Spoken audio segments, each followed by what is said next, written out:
initial velocity of 19 meters per second is then subject to a constant acceleration of 2.5 meters per second squared for 15 seconds. How far will it have traveled during the time of its acceleration? So we have some equations. We have x equals x naught plus v naught t plus 1/2 at squared. Is that okay? Yeah. V naught is equal to 19. Acceleration is 2.5. X naught is assumed to be 0 because it's like this thing is moving. It's moving, but then like we start right there, and that's where we care about. That's why x naught is equal to 0. So if x equals 0 plus 19t plus 1/2 2.5 t squared. So we have x equals 19t plus 1.25 t squared. And then they tell you that t equals 2.5. I'm sorry, t equals 15. So we put 15 in to the equation and for t. So x equals 19 times 15 plus 1.25 times 15 squared. And you'll definitely have a calculator when you do this.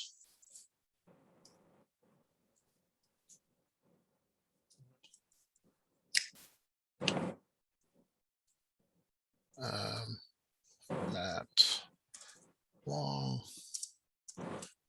Okay, so I get 566.25, and then you do need units. So this is the units were given in meters per second, so that tells you that this is in meters. Oh, all right. Wait, how did you get 15 again? With it's given. It's given in the question.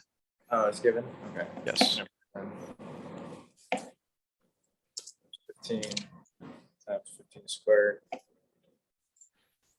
Oh wait, time has been given. Okay, so time. Yeah, time is given. 15 seconds. Do x equals 19 times 15 plus 1.25 squared.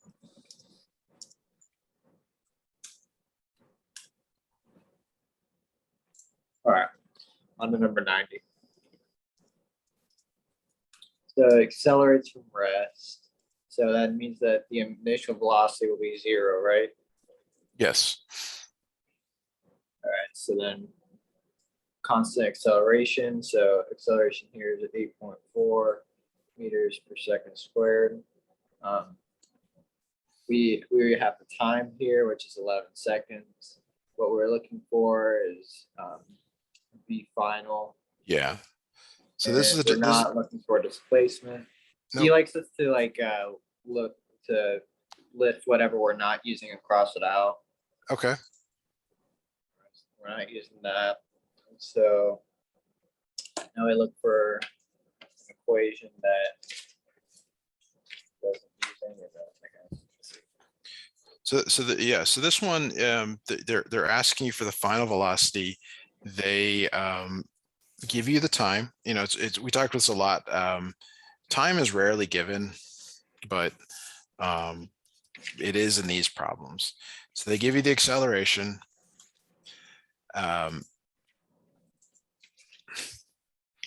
So we're just putting in these numbers. So V final is the initial velocity, which is 0. The acceleration is 8.4 and 11 seconds later. So 8.4 times 11. So that's 92.4. So V final is 92.4 meters per second. Yeah. Oh, okay. Let me just write down the equation for that.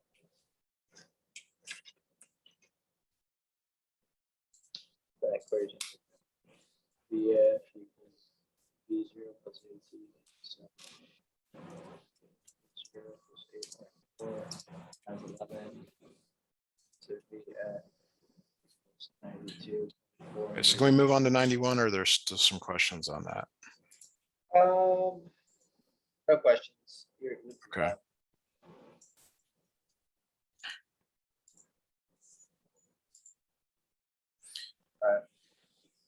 All right, so this thing is So is BF, so BF is given 40 meters per second. And well, T this is the initial. Oh, that's the initial. Yeah, because it's telling you what it started at. So V0 is 40 meters per second. Yeah, and it says oh, and it reached its target Yeah.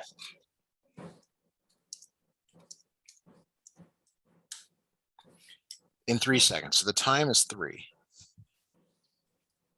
And since we want to know how high it's going, that's our x equation. X equals x naught plus v naught t plus 1/2 a t squared. Okay. So since it's starting at ground level, we assume that x naught is 0. So we fire something and 3 seconds later it's up there. Is that okay? Right. So Yeah. our x0 is 0. Our v initial is 40.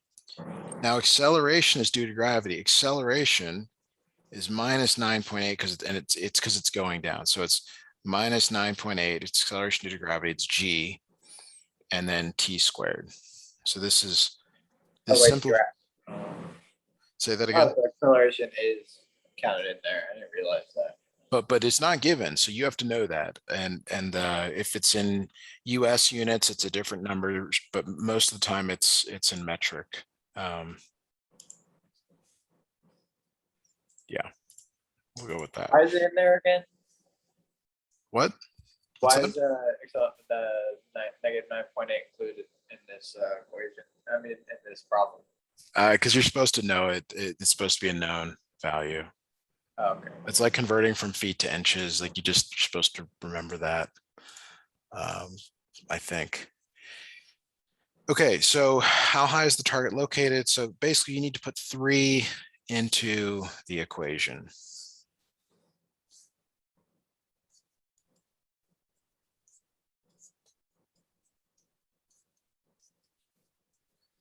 So grab your calculator if you've got one.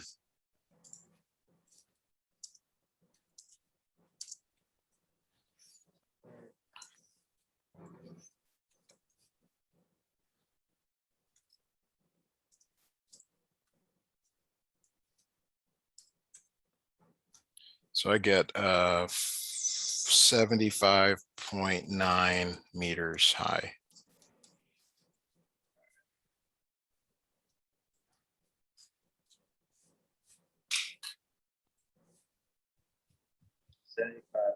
Meters high. And so now we need to know the velocity of the arrow just before it hits the target. So we're looking for the VF too. Yeah, we're looking for the V final, which is V initial plus AT. Oh, yeah, because we look for the simplest equation to. So the initial velocity is 40. The acceleration is 9.8, and we know that time is 3. So it's the same values that we used in the previous part. All right, so then 9.8 times 3 is 24.9. So then we got that 40 minus 29.4, and I get a velocity of 10.6 meters per second. Yeah, it sounds right. Let me see why yeah, 10.6. I guess I heard something different. Okay. 10.6. And now that we're done with that, we'll go on to kinematic C, and we'll start with part 1, and then we go to 3 and 4.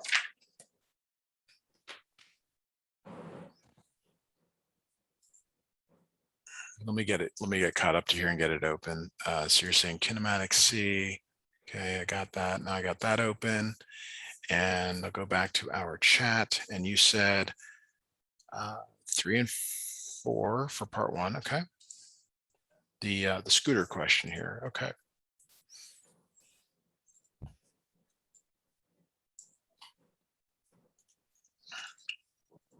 Student is gliding along a scooter at a comfortable 2.8 meters per second when Mr. Jones walks around the corner and the two collide. If the student is brought to rest in 0.15 seconds, what is their acceleration? Okay. So it's like this object is moving and then it like stops. All right. Okay. And that's kind of critical here. Like if it stops, the only way it can stop is if it's decelerating. So the V initial is 2.8 and the time is 15. So notice it's not asking how far it went, it's just asking for its acceleration. So V final equals V initial plus acceleration times time. The final velocity when it stopped is? Final velocity when it stops. It's at a comfortable 2.8 meters per second. That's when it starts, but when you're stopped, are you moving? No, it's 0. 0. So V final is 0. V initial is 2.8. We don't know A, but we know the time is 0.15. So you solve for A. So if you didn't know whether it was accelerating or decelerating, when you solve for A, if A is negative, that means that it's decelerating. So A is equal to minus 2.8 divided by 0.15.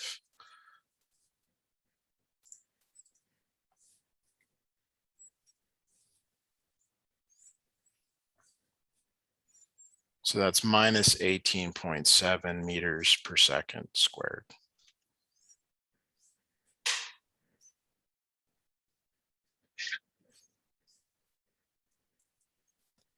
Is that everything?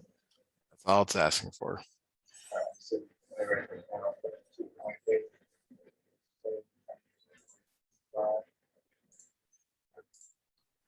Yeah, so question 4, car is moving. All right, let me grab that question. Moving at 30 kilometers per hour. Is that the initial velocity? It is. It's in the wrong units though. This is that first one where you have to do a conversion. We wanted in meters per second. Okay, so we have to do 30 kilometers per hour. And we will first deal with kilometers. So in 1 kilometer, there's 1,000 meters. And in 1 hour, there are 3,600 seconds. And you definitely want to know that one. I know you can go to minutes and then seconds, but you really want to be able to shorten that one up there. Okay, so let's get that number. So that's 30 times 1,000 and then divided by 3,600. So that's I'm gonna go 333 meters per second.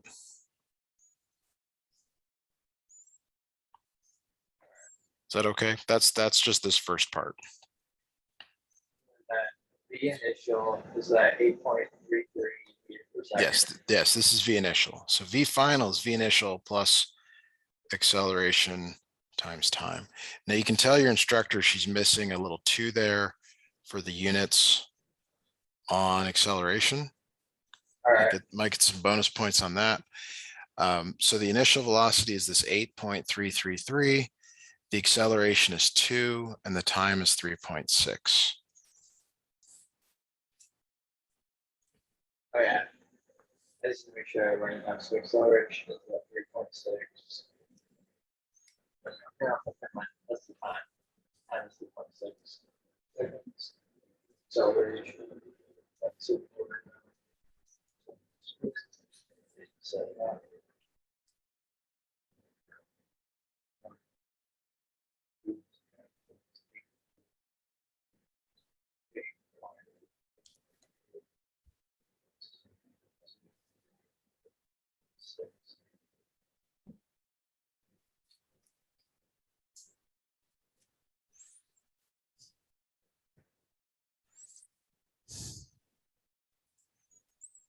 All right, that's fine. Today. Yeah, four. Okay, can we move on to part 2, or is there some follow-up to this one? Yeah, on the number 4 and 5, 6. So this one has some nice letters on the left side. I think that could be helpful here for you. So let me snip that in. Bullet leaves a rifle with a muzzle velocity. That just means the initial velocity, 521 meters per second. While accelerating through the barrel of the rifle, the bullet moves a distance of 0.740 meters. Determine the acceleration of the bullet. Assume a uniform acceleration. Okay. So the distance it moves is 0.74. The initial velocity is 521. And we don't know the final velocity, we don't know the acceleration, and we don't know the time. All right, so we don't know acceleration, we don't know the time. The final is the So whatever equation you choose, it really can't have time in it. And this is the range, this is another, so v final squared equals v initial squared plus 2 times acceleration times change in position.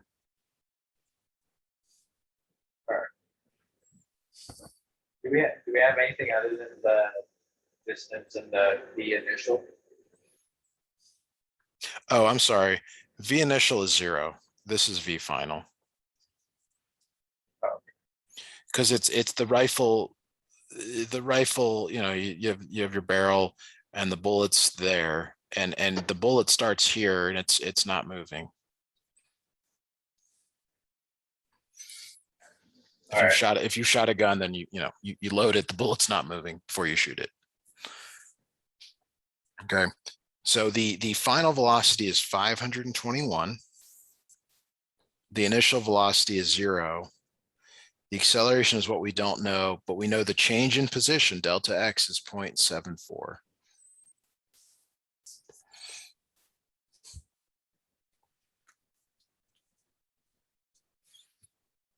Is that okay? Is that clear? Yeah, it is clear. Okay, so we're just solving for A. A is equal to 521 squared over 2 times 0.74. You're just manipulating this equation here to solve for A. So it's going to be quite large.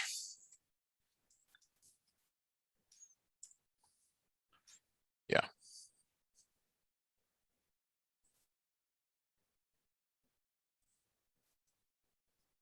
So it's 18,3406 meters per second squared.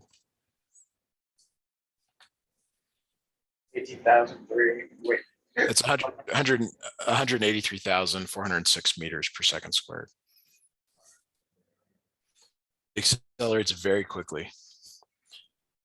And you intuitively, because you're like pulls out really fast. So but the numbers are so large, you just wouldn't have any like they're kind of meaningless. I mean, what does it mean if something's accelerating that fast? And it's really fast. That's number 5. 5. Okay, number 5. Go back to it. All right, this one does not give you those letters, but maybe we don't need them. So do we have the distance, the 0.0621 meters? Yes. Bullet is moving at a speed when it embeds into a lump of, so this is the V initial. So the bullet's moving, V initial, and then here's your clay over here, and it's V final is 0. Because it's not moving. I mean, you fire a bullet into something and it hits, it stops moving. Yeah. Okay. They give you the distance, that's your delta x. So it's that same equation. It's that v final squared equals v initial squared plus 2 acceleration delta x. So this time the final velocity is what we're solving for. No, I'm sorry. The final velocity is 0. What am I saying? The final velocity is 0. The initial velocity is 367. 2a, and then delta x is 0.0621.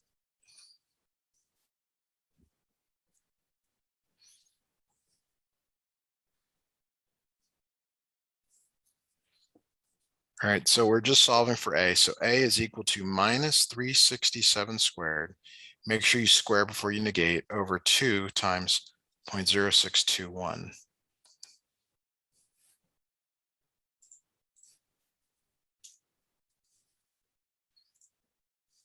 And again, this will be a fairly large number,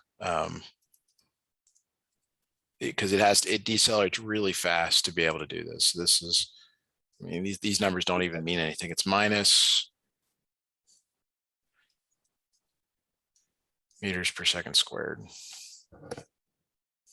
I get 1,084,452.496. Sure. Yeah. So sometimes you might see the answer, like this answer might be in like kilometers per hour, because that would be a more, I don't know, like the number would be smaller. So you would like, it would mean something here, but yeah, they're just asking to work through these kinematics equations in these questions. How come it's negative 1 million? Because it's decelerating. Like when you slow down, it decelerates. You can't be slowing down and accelerating, I guess. Yeah.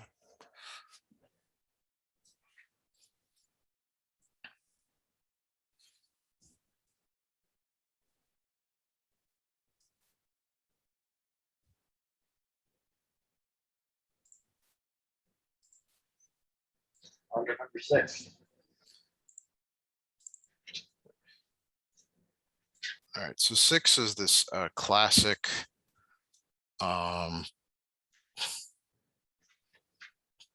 question. There's something about so a stone is dropped into a deep well. So if it's dropped, its initial velocity is 0. So stone goes down, boom, hits the water. The time is 3.41, and then you want to determine the depth of the well. So the equation we want is this v final squared equals v initial squared plus 2 times acceleration delta x. But we don't know v final. And it's not 0. It doesn't hit the water and have 0 velocity. It hits, I mean, if you jump down a well, you're going to find out you don't have 0 velocity when you hit the water, because it's, if you jumped in a pool, you know what it feels like. So we got to find that. So v final is v initial plus acceleration times time. All right. So the initial velocity is 0. This is where it's a little bit like, what do we do here? So the acceleration, if you assume that down is positive, then the acceleration, it is minus 9.8. It doesn't really matter for this one, but you can, it doesn't matter whether it's positive or negative, because we're going to end up squaring it, but it's worth kind of thinking about, I guess, is like down is usually negative. So the final velocity is minus 9.8 times 3.41. So that's minus 33.418 meters per second.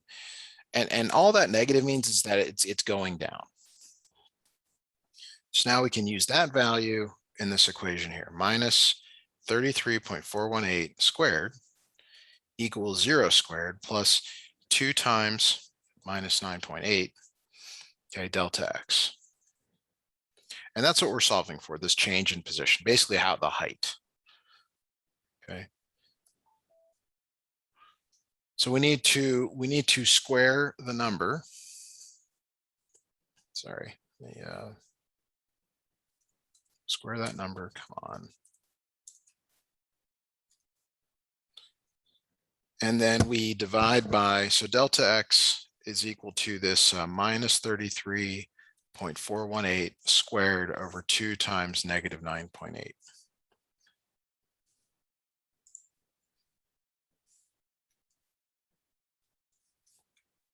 So the answer is 56.98 meters. Now, if you get negative, we have to just briefly discuss what that means. In the context of our drawing, it just means that the position is below where it started, which makes sense because we're saying that your initial position is here. So this is negative down here. All right.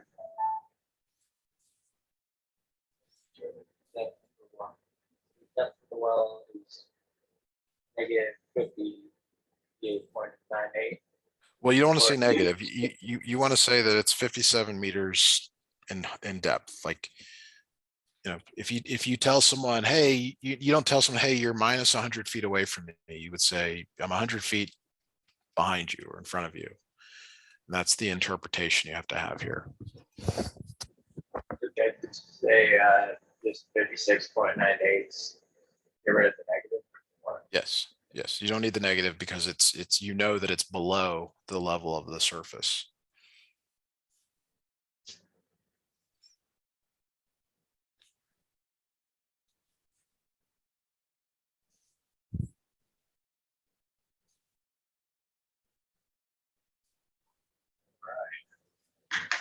It is a little bit bad.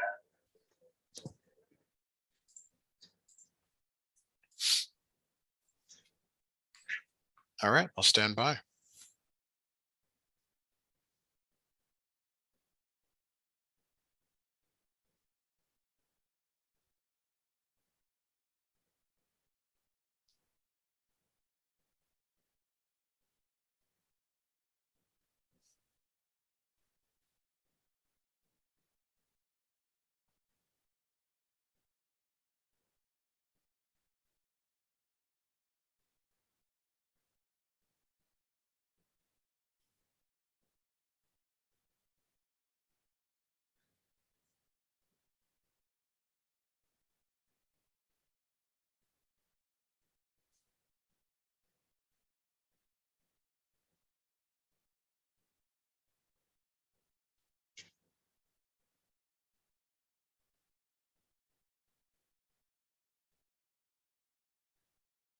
Should sent back.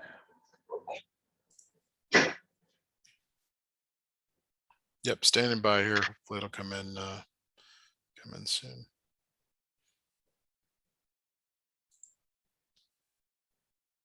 All right, there it is. I see a screenshot here of some inequalities. Which ones do you want us to look at? Take a look at here. Yeah, right.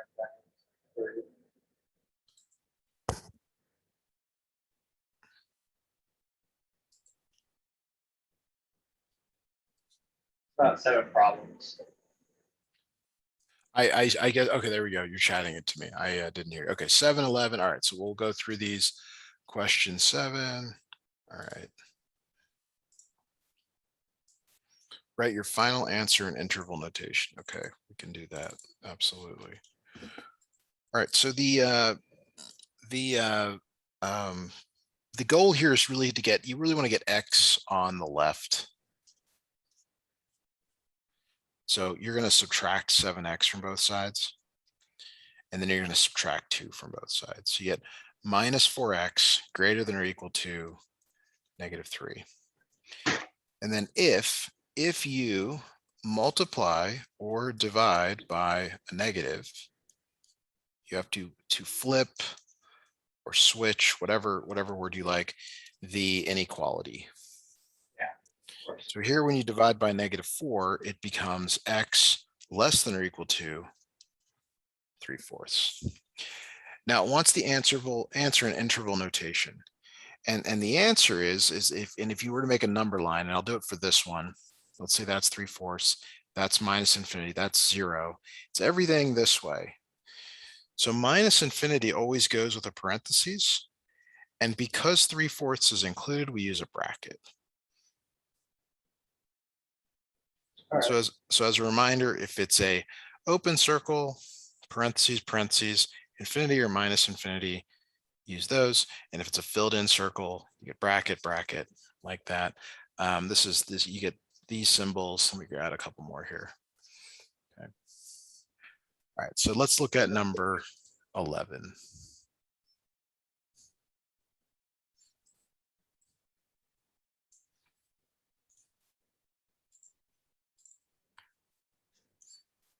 Can you go back up to look at the filled circle or whatever? I just want to write this down in my notes. Okay, sorry about that. Going Sure. too fast. Can you scroll down a little bit, please? Say that again. I'm sorry. Can you scroll down a little bit? Yes. Perfect. All right, now we'll look at the 11. Is it okay if we go through this now? Yeah, let's keep going. Okay. Okay. All right. So we're going to distribute this -5 here, -5x plus 5 plus 3 greater than 3x minus 4. Combine like terms on the left. Okay. And again, like you might think, oh, well, I want x to be positive, but really you always want to move x left. You really want to have it on the left-hand side. So you subtract 3x, subtract 3x, subtract 8, and you get minus 8x greater than minus 12. And again, you're going to multiply or divide by a negative here. So that means you're going to flip the inequality. So x is less than 12 over 8. 12 over 8 is really 3 halves.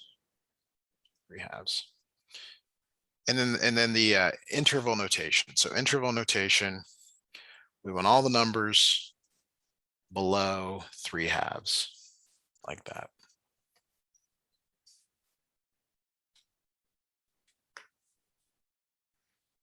All right, number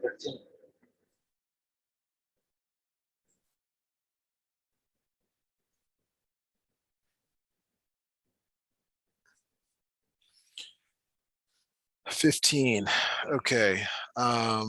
15 is an exception. Sorry, we got to do the exception first. Okay, so by definition, the absolute value is always greater than or equal to 0. So if they give you a negative number, this is always true. This is always true. Because the absolute value, the absolute value always returns, it returns either 0 or positive. So it must always be greater than a negative number. Yeah. So the answer here is all real numbers. So how do you express that in interval notation? Just infinity. Minus infinity to infinity. That means everywhere it's true. Everywhere it's true. Fair enough. Number 19.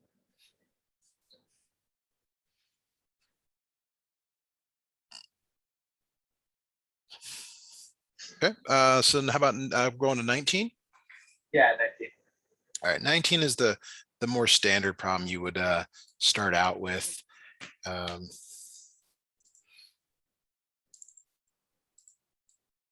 So this is absolute value x minus 2 plus 4 greater than or equal to 10. So you would subtract 4 from both sides, and you get absolute value x minus 2 greater than or equal to 6. So this is of the form, and you have to know the couple of different forms. Actually, that doesn't matter. It's the absolute value of something. Delete that. Greater than or equal to a number, and it becomes two things. It becomes the absolute value. I'm sorry. Let me do it this way. There's something in parentheses here, like in our case, it's x minus 2. So it becomes two things. It becomes x minus 2 greater than or equal to 6, or x minus 2 less than or equal to -6. Yeah. Okay, and that's because it's the greater than. So this is the greater than case.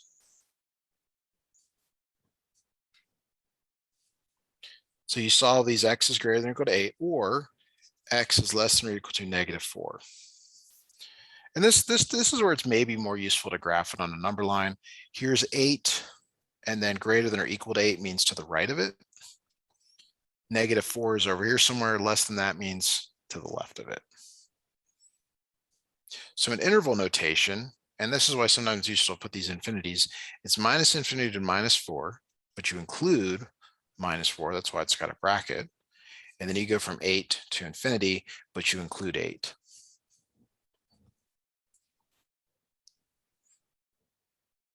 Awesome. 23.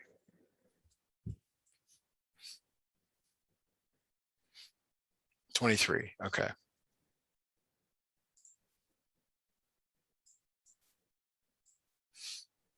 This is the other case. So the other case is a less than or equal to. The other case here is this becomes, this is called the between case, or the inside case. Okay, so you got, you take this thing, x minus 3 over 4, and you put it between two numbers, the positive, that number there, and the negative.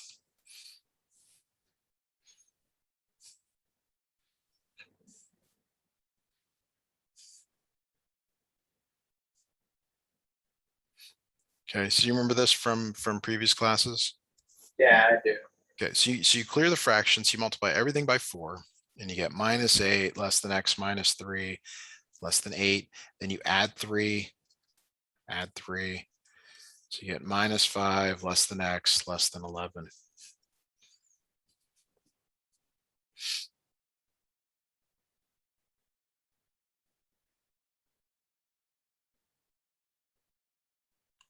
Okay, so on a number line, -5 is there and 11 is there, and these are open circles, and it's between them. So in interval notation, it's -5 to 11, but with parentheses because it does not include those points.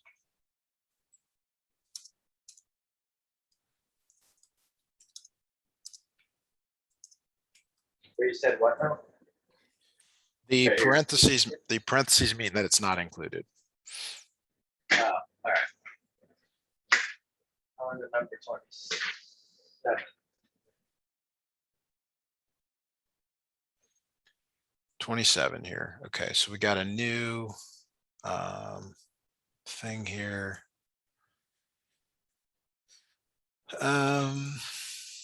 Sorry, I can't get the snipper. There's the snipper. Okay.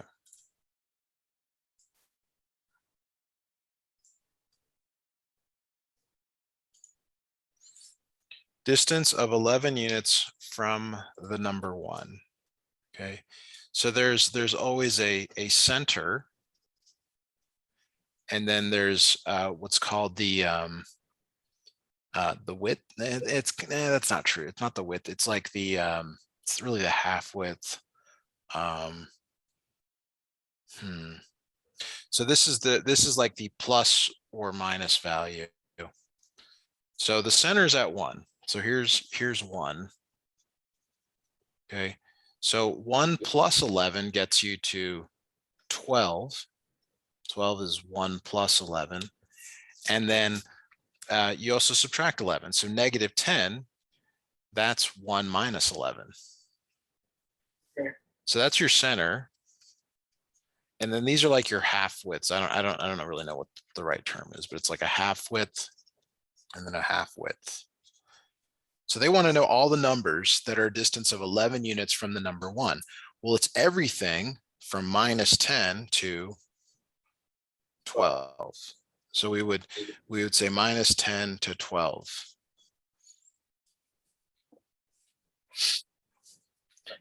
But what's not clear is if they want you to write it as an absolute value. So we can do that also. So it's the absolute value of x minus the center less than or equal to the half width. So in your problem, it would be absolute value of x minus 1 less than or equal to 11.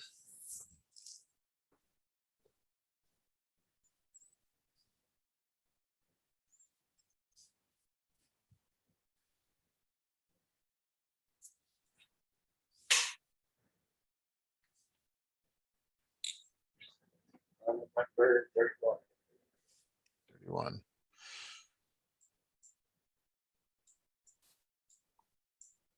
All right, let me snip that in. So this is called a compound inequality. That's because you've got a couple of things that are working together here. The or is very important, the fact that it says or, but you just solve these separately. You just set them up, okay, and you just solve them one at a time. So I'm going to add 5 to both sides. 2x is less than -6, divide by 2, divide by 2. So x is less than -3. Great, hooray for me. And then we look at the other one here. So we're going to subtract 1 from both sides. 5x is greater than or equal to 5. Divide by 5, divide by 5. X is greater than or equal to 1.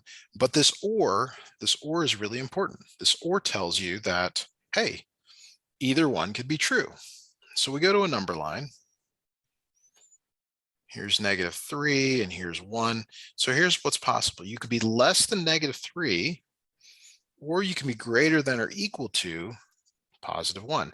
So notice that's why that's filled in there, because it's a greater than or equal to. That's why it's a filled in dot. So this goes out to -infinity. This goes to +infinity. So our solution space is -infinity to -3, or bracket 1 because it's included to infinity.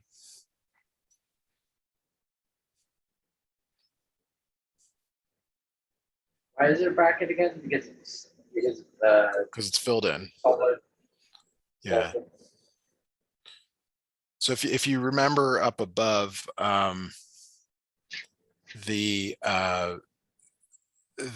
of these things go together here, and that's what I was trying to show you way up here in the beginning, is like, if it's a filled in dot, it goes with a bracket, greater than or equal to, less than or equal to. If it's a circle, it goes with parentheses or infinities. Understandable. Well, that's about everything I wanted to go through tonight. Thank you so Awesome. much. Great Great. help. You're welcome. I'll send out the notes and the screen recording here shortly. Have a great night. You too. Bye-bye. Bye now.